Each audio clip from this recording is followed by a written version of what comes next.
All right, welcome to chapter 3 of economics. We're going to dive on into this chapter that will talk a lot about value and then the concept of demand.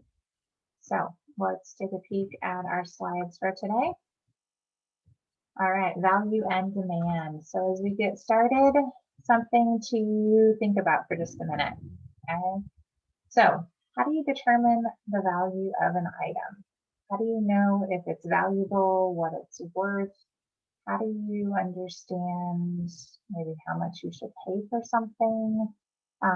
So there's some different ways that we can do that. And probably one of the biggest ones is looking at the price of something. Oftentimes that could tell us a little bit about the value or how much value somebody else, the seller, might place on it. So we'll see that theme pop up here today a lot. How do we determine the value? And really, value is in the mind of the buyer. Carl Minger, who we looked at in a different chapter, talks about this rule of subjective value, meaning value is in the mind of the buyer. It's not necessarily in the item being purchased per se, but it's in the mind of the person that wants it. So this theory lends itself to the idea or the possibility that a good or an item can actually have millions of different values because there's millions of different people on the earth who would value that item differently. So this leads us to the diminishing marginal utility concept. Okay, your book talks about this on page 45 and page 46. Okay, so basically a couple things we need to understand. Values aren't the same. They're not constant from one person to another. If you were to ask people in the house that you're living in right now, the value of an item and you surveyed them, you probably get a bunch of different answers depending on their age, the usefulness of the item to them. So values aren't even constant always for one particular person. Okay, it might be a certain amount one month and the next month it might not be worth much of anything. Maybe fashions have changed, maybe their interests have changed. So value isn't always the same for a particular person. Okay, so for example, will you always be willing to pay $11.90 for 10 crunchy tacos at Taco Bell? Okay, maybe you are today, but you won't be 20 years from now because your tastes will have changed. All right, so let's look at this in a little more detail. So William Stanley Jevons' principle of marginal utility states that people tend to receive less and less satisfaction for any good or service they obtain more and more during a specific period of time. Meaning, the more of something that you get, the less satisfied you are in the long run. So looking at a little tabular model here, you can see that we are looking at candy bars. And so one candy bar, you can see that offers 6 utils of satisfaction. Okay, when we get up to 6 candy bars, okay, we're at 16 utils of satisfaction, 16 like units of usefulness to us. But as we consume more and more, okay, when we get to say 9 or even 10, notice how far that satisfaction drops because we've kind of reached that saturation point where we're no longer satisfied. We might even be feeling a little sick at that point because we've had so many of the same candy bars. All right, so we can see this graph here. Okay, so this looks like we are maybe talking about a carnival ride, and we've gone on this ride 8 times.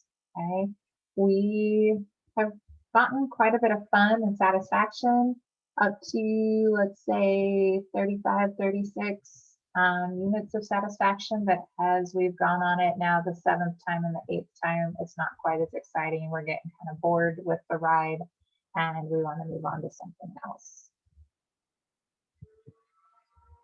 So let's talk a little bit about price. Price holds some different functions and we'll look at those. So if a person holds a value for an item that is greater or equal to its price, a sale will more than likely be made.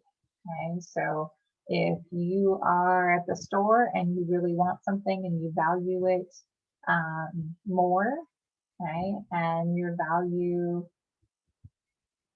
is really high and the price is equal to or below how much you value it, you're probably going to purchase something. So prices do different things for us. Okay, prices transmit information. Okay, prices provide incentives. Okay, so when they are transmitting information, it's telling the store or business how much should be produced. Maybe there's a certain color that ought to be produced more. They provide incentives. They can divert their production of goods maybe to something else, right? They can redistribute income. So that income might go to others, or if we redistribute our income too much, maybe we've spent all of our income and we go broke. Okay, so prices give us information, give businesses information, they can provide incentives.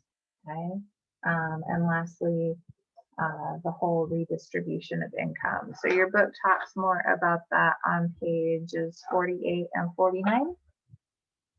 Oops. Okay, there's a whole scenario on page 49. You can kind of see the little comment there with candy bars and production and needing more supplies for all of that. All right, so let's look at the law of demand and we'll wrap up with that today. So the law of demand basically says that everything else being held constant, the lower the price charged for a good or service, the greater the quantity people will demand. So the lower the price, the greater the amount people will demand. Okay. So demand is not just the willingness to buy, but actually the act of buying. So where do prices come from? In a free market economy, prices are determined by both the buyer and the seller. Okay, and we'll look a little bit more at this in the next video and talk about what happens when those two things meet.